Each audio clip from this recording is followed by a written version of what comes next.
Gold, guns and Gulf ambition. For years, Saudi Arabia and the United Arab Emirates were seen as inseparable partners, twin pillars of power in the Arabian Peninsula, shaping oil markets, controlling regional politics and projecting influence across the Red Sea and Africa. But now, that partnership is cracking.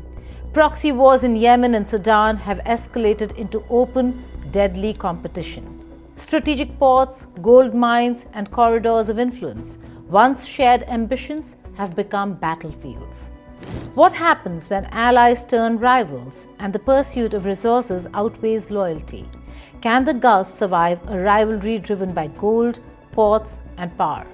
Hello and welcome. You're watching Statecraft with me, Geeta Mohan.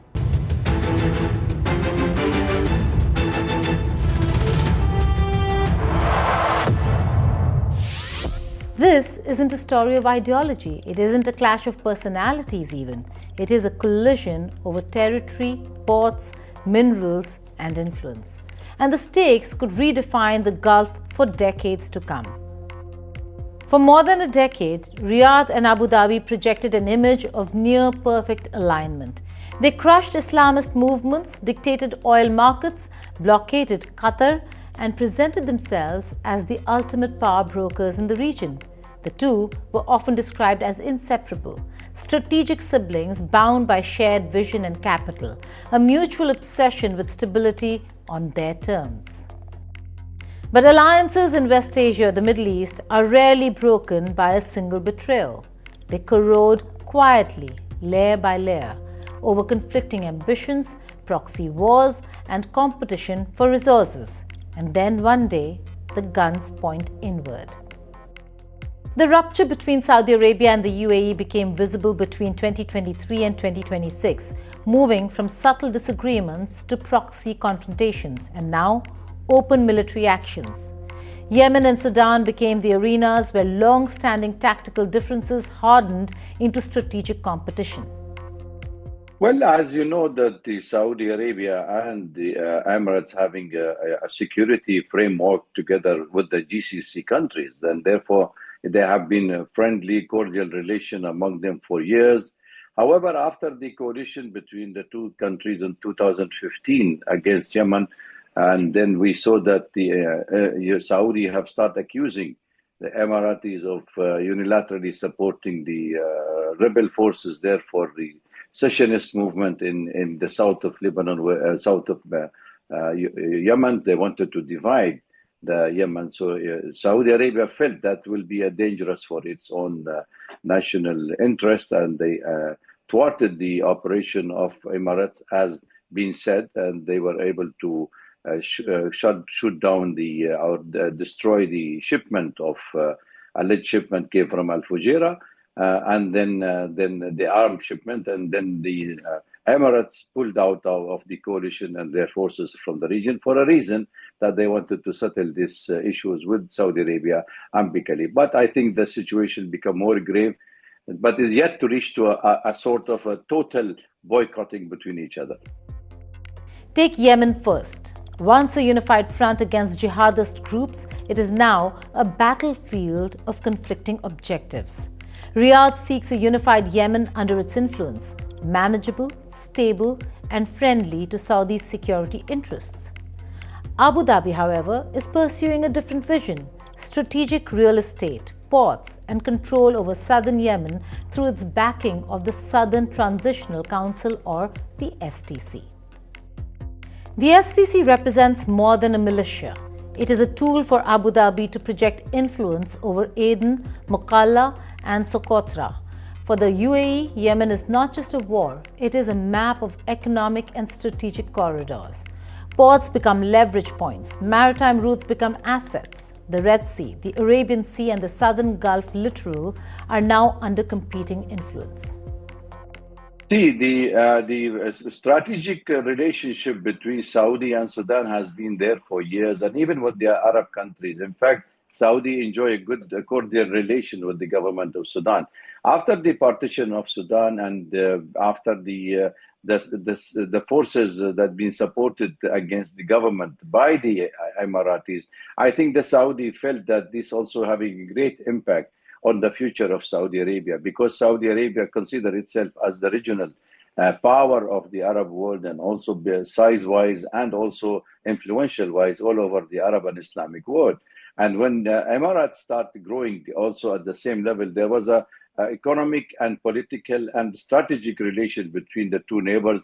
But then the division started with the competition, who could be more influential, who could be more dominant in the region. And therefore, Saudi Arabia was supporting the legitimate government of Sudan, while Emirates was accused of supporting the rebel forces there. And a similar fashion was also with Yemen, because Yemen for UAE is considered to be a close neighbor as well. But people saying that Emirates have whatever Emirates have done in the Yemen, it was not in favor of the unity of Yemen, or it has been always sabotaged. So these allegations now, it's in the open in the social platform in both the countries, accusing each other, the people of trying to bring the other country down. And I think that is the main challenges for both the country who are competing and the dominant forces in the region. By 2024, Riyadh quietly acknowledged what had long been feared. The UAE was no longer a partner in Yemen. It was reshaping the map of the country to suit its own ambitions. And this divergence was only the beginning. Sudan amplified the stakes. The 2023 civil war in Sudan offered both Gulf states an opportunity to project influence in Africa. For the Emiratis, Sudan's rapid support forces controlling gold mines, smuggling routes, and borderlands became a direct conduit to resources. Gold, logistics, and influence could be secured without the bureaucracy of formal state structures. Riyadh, by contrast, backed the Sudanese armed forces, not out of friendship but fear. Saudi Arabia recognized that paramilitary-backed fragmentation could set a dangerous precedent, threatening its own southern flank and regional ambitions.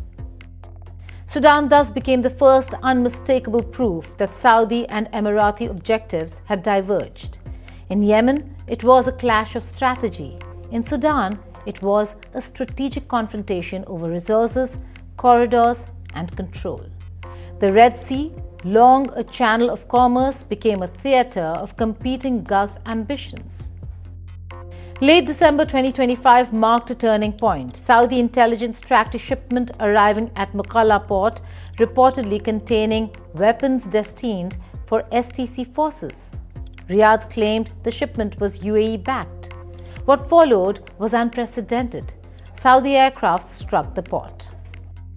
Well, I think it is more than a message, because what Saudi Arabia, according to their versions, that they consider that the Emirati have broken the breach of trust between them, because the coalition was there, and then they were unilaterally supporting the rebel forces to break up Yemen and Saudi Arabia. That's why Saudi Arabia attacked, as I said, the Mukalla Port, where the shipment was unloaded there, and they saw that so many of weaponry have come, and they were tracking the two shipments coming from Al Fujairah port in UAE.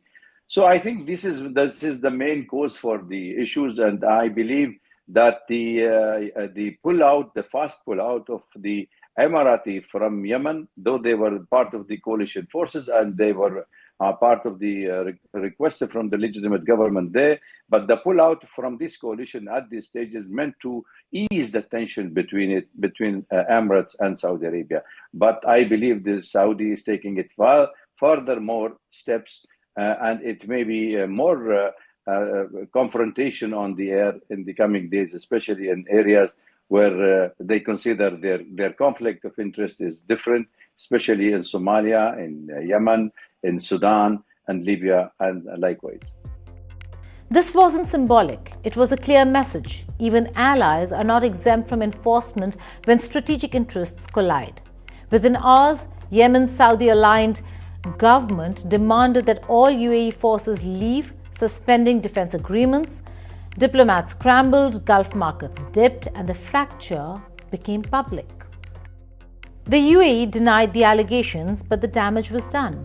By January 2026, the Emirates withdrew its remaining troops. The STC accelerated its push for a de facto independence. The once united Gulf front against Iran and jihadist forces was now fractured. This rupture is not born of enmity alone, but strategic incompatibility. Saudi Arabia seeks stability, borders respected, and states preserved. Abu Dhabi seeks nodes, not nations, access, not flags, influence over territory without owning it. These visions were temporarily compatible until resources, ports, and corridors became the prize. Yemen and Sudan are now templates for Gulf rivalry. Proxy forces, strategic ports, and logistical networks have replaced alliance politics. What began as tactical disagreements has evolved into fourth-generation competition, invisible, deniable, but deadly. Supply chains, critical minerals, and strategic corridors are now as vital as oil. The post-Russia-Ukraine world highlighted this reality. Gold mines in Sudan, ports in Yemen, and Red Sea maritime choke points suddenly became as important as pipelines once were. Controlling these assets has become the measure of Gulf power.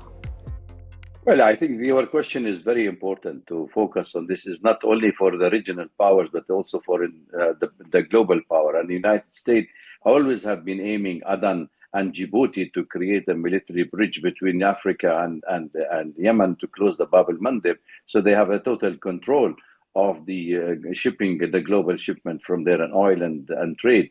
And also in the Strait of Hormuz, also where the American forces now are facing a kind of a confrontation with the Iranian forces there, and that will be a catastrophe if they close the Strait of Hormuz. Then you'll have a minimum of 2 to 3 years to clean the mining from there, and there will be a grave impact on the countries like India and Southeast Asia, which depend mainly on the Gulf oil from their supply. So this is going to be a very tough, and it is now the control of the passage all over the world that the Americans are trying to control, whether it's in the Strait of Hormuz, whether it's in the Red Sea or the Mediterranean, along with the Israelis who are having the upper hand economically, politically, and militarily in the region currently, with the support of the United States. And the United States also carried this one also in Panama Canal, also on the Taiwan, and in the Red Sea and the South China Sea. So I think the conflict is going to be more prominent and open in the near future, especially between the United States and China on one side, and the United States and Russia and China on the other side, especially if Iran is being attacked, and north-south corridors will be the great impact on the future trade between the north and south. Let's pause for perspective. Saudi Arabia and the UAE were long presented as united pillars of Gulf order. Together, they dictated the terms of regional politics, and yet, their alliance now shows how quickly material interests can override brotherhood. The conflict is economic, territorial, and strategic. Proxy wars allowed deniability, but the Mukalla airstrike marked a threshold, a direct confrontation. No longer merely backing different factions, the two Gulf powers are actively undermining each other's aligned partners. And this transformation is reshaping regional calculations. The implications are global. Iran and Turkey, always ready to exploit fissures, now have openings. Smaller Gulf states must hedge their bets, recalibrate alliances, and navigate a landscape of managed competition. The United States, long the security guarantor, faces a Gulf increasingly fragmented and unpredictable. Beyond geopolitics, the economic consequences are immediate. Gulf markets react to instability. Shipping routes through the Red Sea face risks. Ports, once assumed secure, now become contested nodes. And the race for resources, gold, strategic minerals, logistics hubs, is accelerating. From gold mines in Sudan to Mukalla Port in Yemen, the message is clear.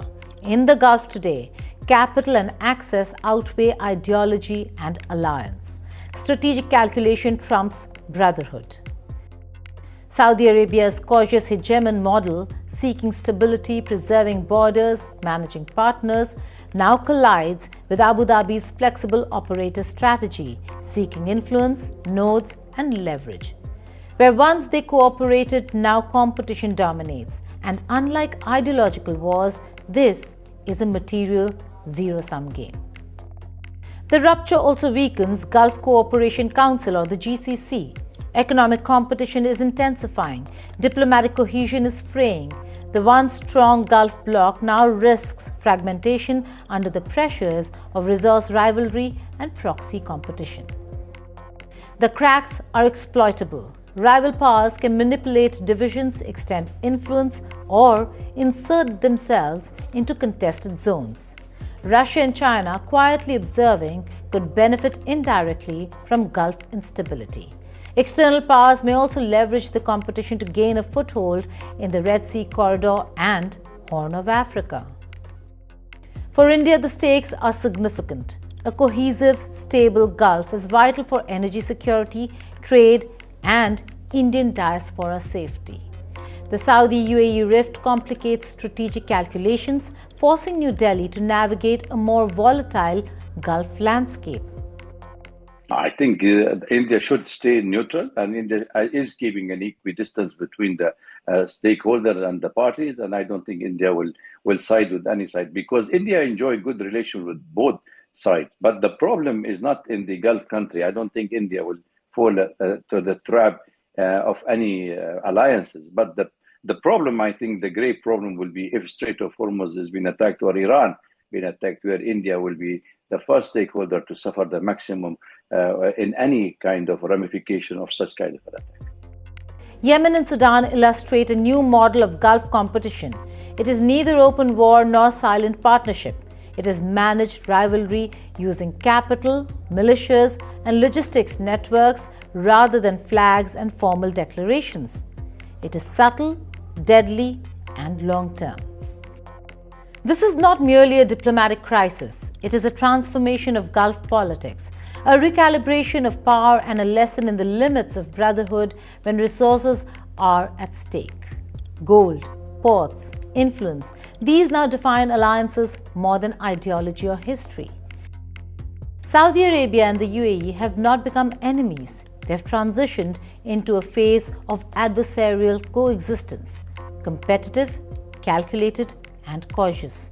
But in this phase, every shipment, every militia, and every port becomes a potential flashpoint. In West Asia, the most dangerous moment is not when allies declare war, but when they compete silently, strategically, and inexorably. That moment has arrived. The Saudi-UAE confrontation offers a warning to the world. Alliances last only as long as interests do not collide. When territory, resources, and influence come into play, even the closest of partners can become rivals. Yemen and Sudan are proof. As we watch the Gulf recalibrate, can regional stability survive a rivalry driven by gold, ports, and strategic ambition? Or is the Gulf entering an era where managed competition will define its politics for decades?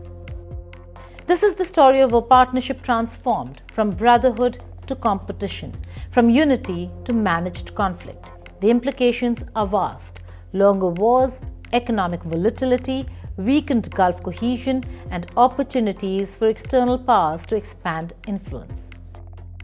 Saudi Arabia and the UAE are no longer simply allies. They're competitors, masters of influence, guardians of resources, and architects of a new Gulf order shaped less by ideology than by gold, ports, and strategic calculation.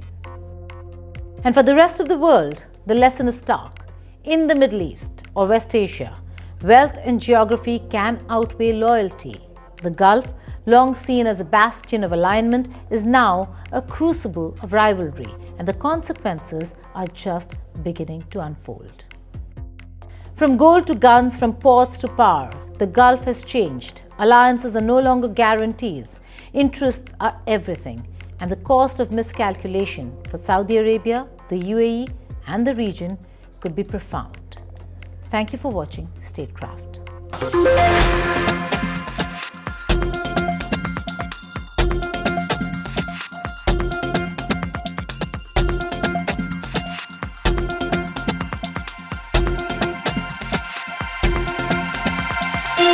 you.